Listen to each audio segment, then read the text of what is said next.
네, 빌레몬서는 바울이 빌레몬이라는 사람에게 감옥에서 쓴 짧은 편지입니다. 아마도 빌레몬이라는 사람은 바울이 에베소에서 복음을 전하고 있을 때 그때 바울의 복음을 듣고 주님을 영접하고 회심한 사람이었을 것으로 보고 있습니다. 지금 이 사람에게 편지를 쓴 이유는 바울이 감옥에서 오네시모라는 노예 계급의 사람에게 복음을 전했는데 그가 복음을 듣고 변화되어 하나님의 사람이 되었습니다. 그런데 알고 보니까 그가 빌레몬 소유의 노예였는데 어떤 이유에서였는지 주인으로부터 도망친 사람이었던 것을 알게 되었습니다.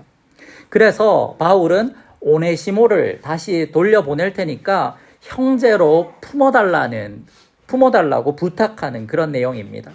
이 짧은 편지 속에 나타난 예수님의 사랑을 살펴보고 우리의 삶에 적용해보는 시간을 가져보기를 원합니다. 그렇다면 빌레몬서에 나타난 사랑은 어떤 특징이 있을까요?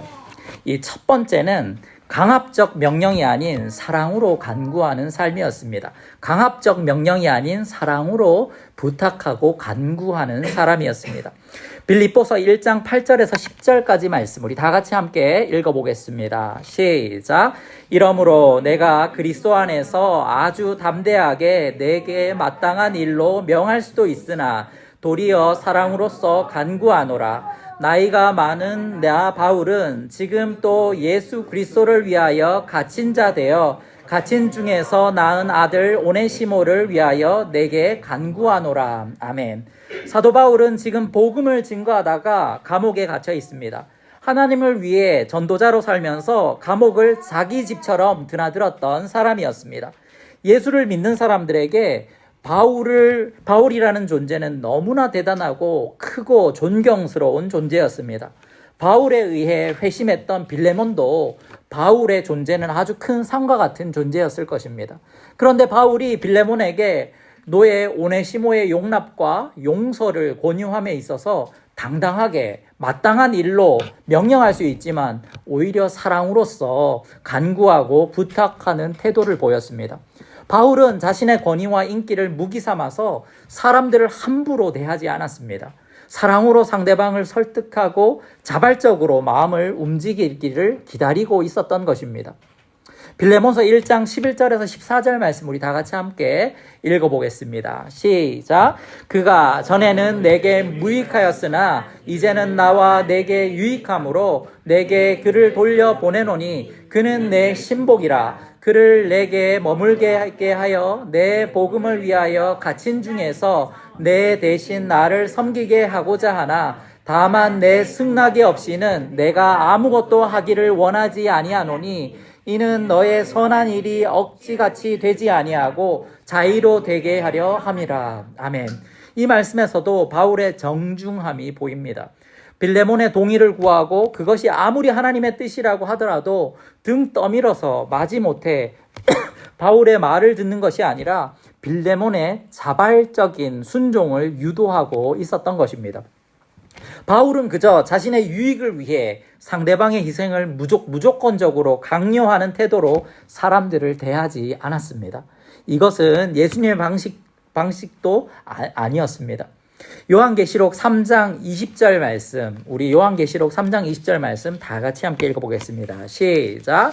볼지어다 내가 문 밖에 서서 두드리노니 누구든지 내 음성을 듣고 문을 열면 내가 그에게로 들어가 그와 더불어 먹고 그는 나와 더불어 먹으리라. 아멘. 예수님이 한 영혼을 회심시키실 때 그의 마음 문을 부수고 들어가서 강압적으로 믿을 것을 명령하시는 분이 아니심을 보여줍니다. 예수님은 문 밖에 서서 그 마음의 문을 두드리시는 분이라고 말씀하고 있습니다. 문을 여는 것은 그 사람의 믿음과 자유에 내어주셨습니다. 이것이 그리스도가 영혼들을 대하시는 태도입니다. 그런데 이전에 십자군들은 군대를 동원해서 하나님의 이름으로 믿음을 폭력적으로 요구했습니다. 신앙을 받아들이면 살려주고 거부하면 죽였습니다. 침례, 세례받기를 거부하면 물에 수장시켜버렸습니다. 이것은 하나님의 사랑과 방법과 태도가 아니었습니다. 고린도후서 5장 14절 말씀 우리 다 같이 함께 읽어보겠습니다. 시작. 그리스도의 사랑이 우리를 강권하시는도다. 우리가 생각하건대 한 사람이 모든 사람을 대신하여 죽었은즉 모든 사람이 죽은 것이라. 아멘. 바울은 자신의 감정을 보여주기보다 예수님의 사랑을 보여주며 설득하는 지혜를 가졌습니다. 예수가 우리를 어떻게 사랑하셨고 우리가 어떻게 용서받고 구원에 이르렀는지 알려주면서 자신을 강권하시는 하나님의 음성을 듣게 만들었습니다. 그 어떤 설득보다도 더 강력한 예수님의 사랑을 다시 상기시켜 준 것입니다. 우리가 사람을 대하는 태도와 방식도 우리가 한번 생각해 보기를 원합니다. 아내에게 함부로 대하는 남편들도 참 많습니다. 남자가 여자의 머리라고 생각하는 사람이 많습니다. 자신이 가장이기에 돈을 벌어오기에 더 힘이 있기에 강압적으로 명령하고 폭력적인 언어를 써서 권위에 굴종하게 만드는 사람들도 많이 봤습니다. 직장에서도 상사들이 그러합니다. 교회에서도 목회자들이 마치 목회자가 계급의 정점에 있는 것처럼 군림하려고 그리고 지배하려고 할 때가 많습니다. 심지어는 그 힘을 가지고 사람들을 성적으로 착취하고 사람들의 삶을 자기 유익을 위해 조정하려고 합니다. 가스라이팅 합니다. 자기 아래에 두려고 합니다. 우리가 진정 예수님의 사랑을 닮아가려고 한다면 더 상대방을 존중해야만 합니다. 더 상대방의 기분과 마음을 우리가 헤아려야만 합니다.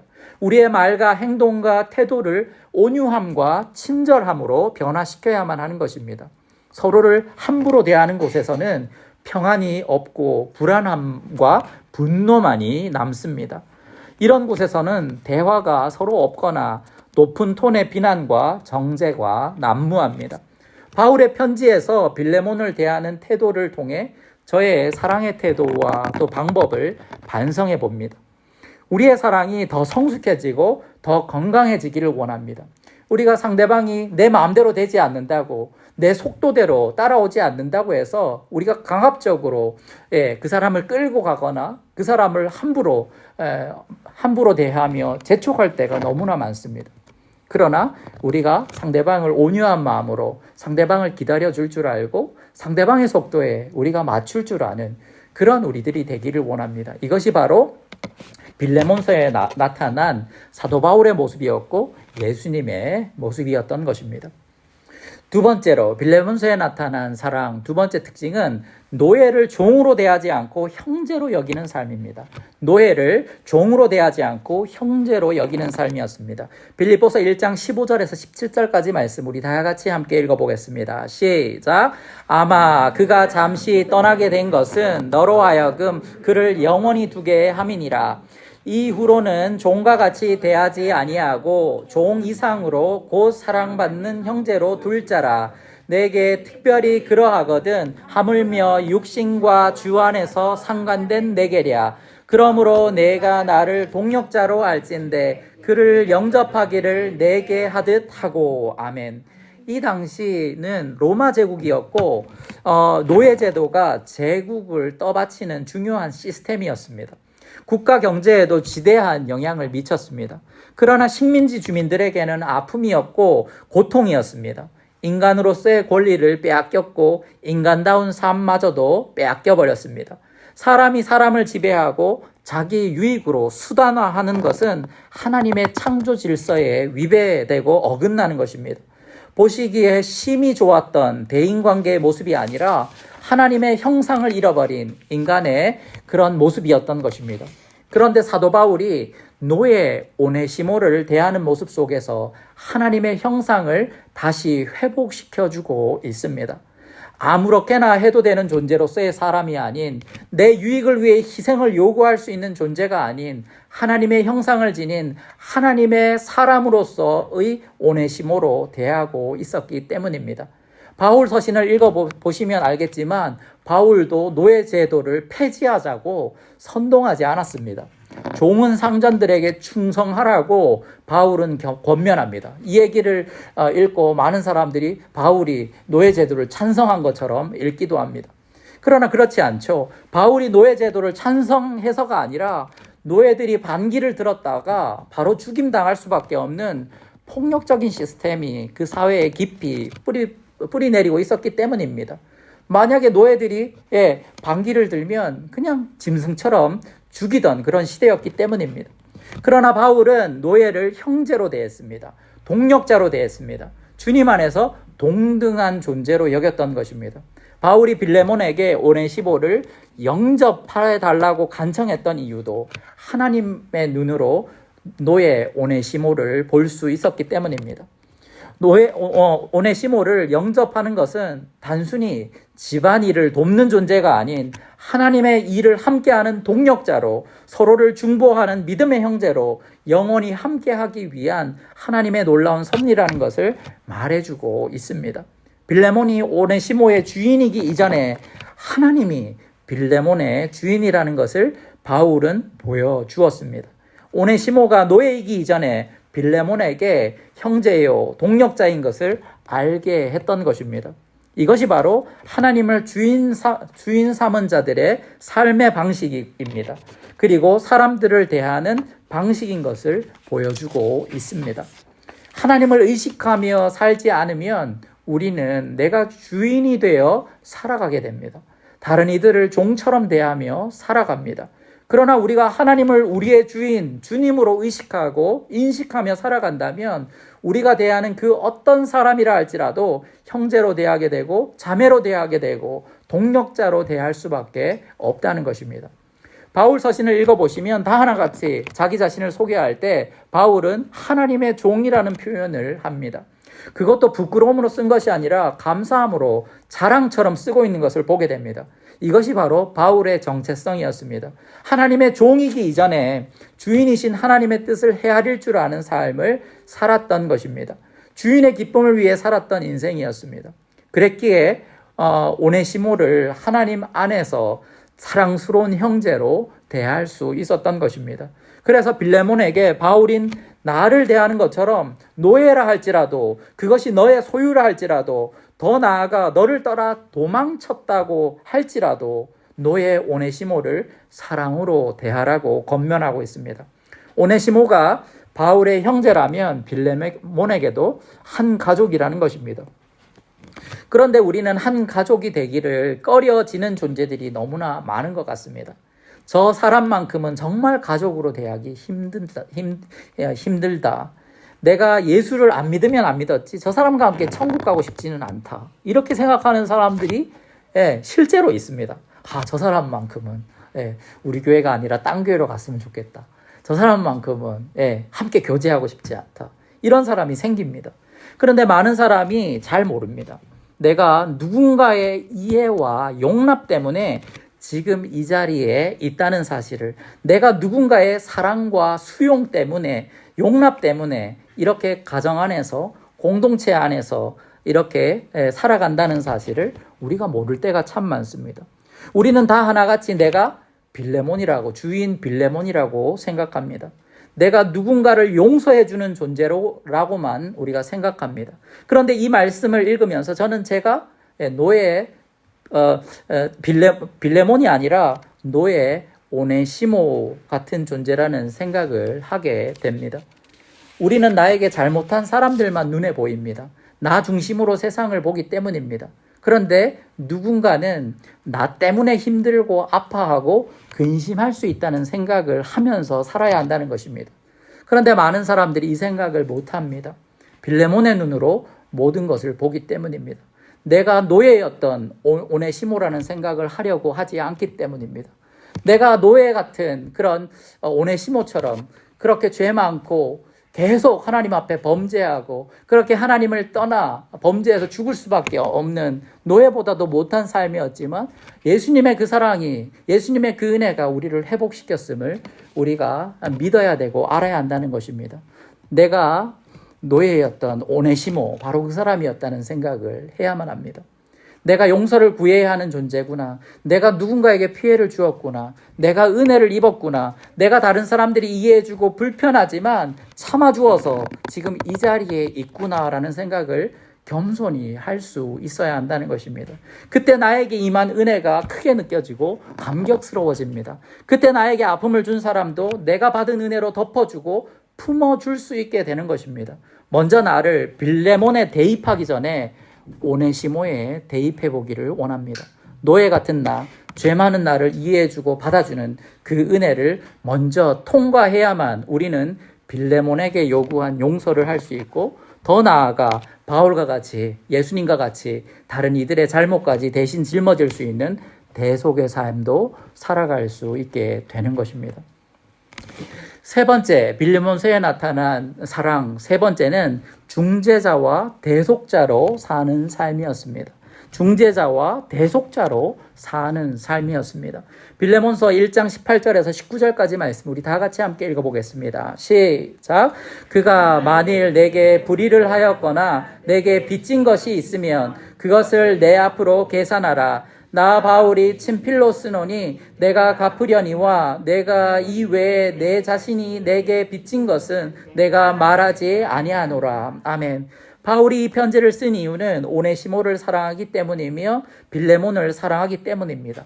더 나아가 하나님의 뜻을 사랑하기 때문입니다. 예수님께서 이 땅에 오신 이유는 대신 속죄제물이 되셔서 죄인된 우리들을 구원하기 위해서였습니다. 하나님과 우리 인간 사이에 깨어져 생긴 그 틈을 예수님의 십자가 대속으로 다리를 놓기 위함입니다. 이것이 중보자의 삶인 것입니다. 중보와 대속의 목적은 평화입니다. 샬롬입니다. 깨어진 것을, 원수되었던 것을 화해시키는 것입니다. 예수님은 화해의 어린 양으로 이 땅에 오신 것입니다. 오늘 우리가 읽은 빌레몬서에서 이 중보자의 모습이 바울의 모습 속에서 보여집니다. 깨어져 산상조각난 빌레몬과 오네시모의 관계를 다시 연결해 주려고 애쓰는 중보자의 모습이 보여집니다. 감옥 안에서도 본인도 갇혀 있으면서도 그리스도 안에서 서로를 화해시켜 주려고 애쓰는 모습이 바울의 편지에 고스란히 묻어 있습니다. 이건 바울 자신의 일이 아닙니다. 남의 일입니다. 그런데 그리스도 안에서 서로 형제라 여기기에 이것이 사명이라고 생각하기에 바울은 중보자로 그들 둘 사이에 서 있었던 것입니다. 더 나아가 바울은 대속적인 삶의 모습을 보여줍니다. 말씀에 보면 오네시모가 불법을 저질렀거나 물질적으로 빚진 것이 있다면 내가 대신 갚아주겠다고 약속합니다. 오네시모가 피해를 끼친 것을 바울이 대신해서 갚아주겠다고 한 것입니다. 바울의 이 모습 속에서 예수님의 대속적 죽음이 떠오릅니다. 죄 없으신 예수님이 우리의 죄를 대속하기 위해 대신 희생당하셨습니다. 바울은 삶 속에서 예수님처럼 살아가고 있었던 것입니다. 바울이 무슨 돈이 있습니까? 복음을 전하며 맨날 헐벗고 굶주리는 인생이 다른 이의 회복과 구원을 위해 희생을 자처한 것입니다. 이 메시지를 읽고 먼저 오네시모는 얼마나 감동이 되었을까요? 죽을 수도 있는 자신을 살리기 위해 친히 희생하고 보증이 되어주는 바울의 모습 속에서 예수님을 선명하게 보고 그는 느꼈을 것입니다. 바울을 예수님처럼 생각했을 것입니다. 메시지를 삶으로 살아내는 메신저를 오네시모는 경험했던 것입니다. 하나님의 말씀이 살아있고 운동력이 있다는 사실을 그는 몸소 경험했을 것입니다. 말만 하는 사도가 아닌 생명을 거는 바울을 보면서 자신도 중보자의 삶, 대속적인 삶을 살아야겠다는 다짐을 했을 것입니다.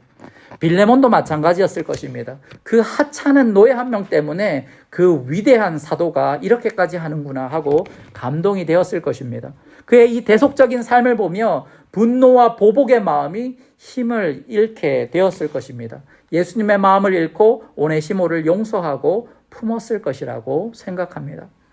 고린도후서 5장 15절에서 19절까지 말씀, 우리 좀 긴 말씀이긴 하지만 우리 천천히 다 같이 함께 읽어보겠습니다. 시작. 그가 모든 사람을 대신하여 죽으심은 살아있는 자들로 하여금 다시는 그들 자신을 위하여 살지 않고 오직 그들을 대신하여 죽었다가 다시 살아나신 이를 위해 살게 하려 함이라. 그러므로 우리가 이제부터는 어떤 사람도 육신을 따라 알지 아니하노라. 비록 우리가 그리스도도 육신을 따라 알았으나 이제부터는 그같이 알지 아니하노라. 그런즉 누구든지 그리스도 안에 있으면 새로운 피조물이라. 이전 것은 지나갔으니 보라 새 것이 되었도다. 모든 것이 하나님께로 났으며 그가 그리스도로 말미암아 우리를 자기와 화목하게 하시고 또 우리에게 화목하게 하는 직분을 주셨으니 곧 하나님께서 그리스도 안에 계시사 세상을 자기와 화목하게 하시며 그들의 죄를 그들에게 돌리지 아니하시고 화목하게 하는 말씀을 우리에게 부탁하셨느니라. 아멘. 예수님께서 우리와 하나님 사이를 화목하게 하기 위해 이 땅에 오셨습니다. 둘 사이에 깨어진 평화를 다시 회복하기 위해 이 땅에 오신 것입니다. 예수님의 성육신이 우리에게 주는 메시지는 우리도 깨어진 곳으로 내려가서 희생하며 화해자와 대속적인 삶을 살아야 한다는 것입니다. 예수님이 그러하셨듯이 우리에게도 화목해 하는 직분을 주셨습니다.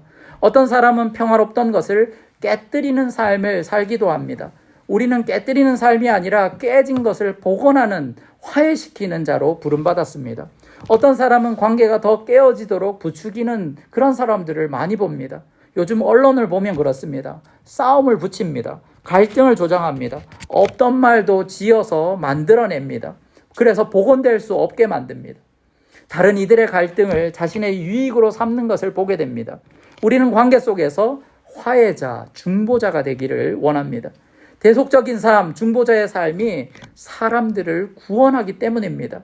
바울의 그 편지가 증오와 보복하려던 빌레몬을 살립니다.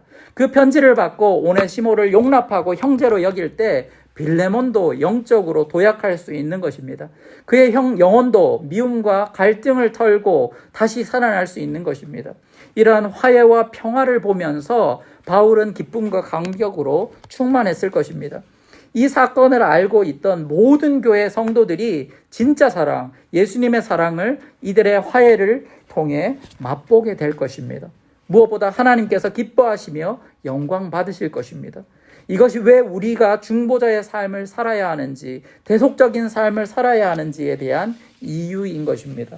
이러한 삶은 정말 가치 있는 삶, 성경적인 삶, 하나님의 뜻을 따라 사는 삶이라는 것을 알 수가 있습니다. 바울이 지금 그 삶을 보여주고 있었던 것입니다. 빌레몬서에서 바울이 보여주었던 사랑은 강압적으로 명령하는 삶이 아니라 사랑으로 간구하고 간청하는 삶이었습니다. 노예를 종으로 대하는 것이 아니라 형제로 여기고 품는 삶이었습니다. 깨어진 관계 사이로 들어가 중재자, 대속적인 삶을 사는 것이었습니다. 이러한 성숙한 사랑이 우리의 삶 속에 회복되어져서 예수님이 이 땅에 평화와 구원을 주시러 오신 것처럼 우리도 세상을 평화와 구원으로 인도하는 삶을 살아가길 주님의 이름으로 축원합니다.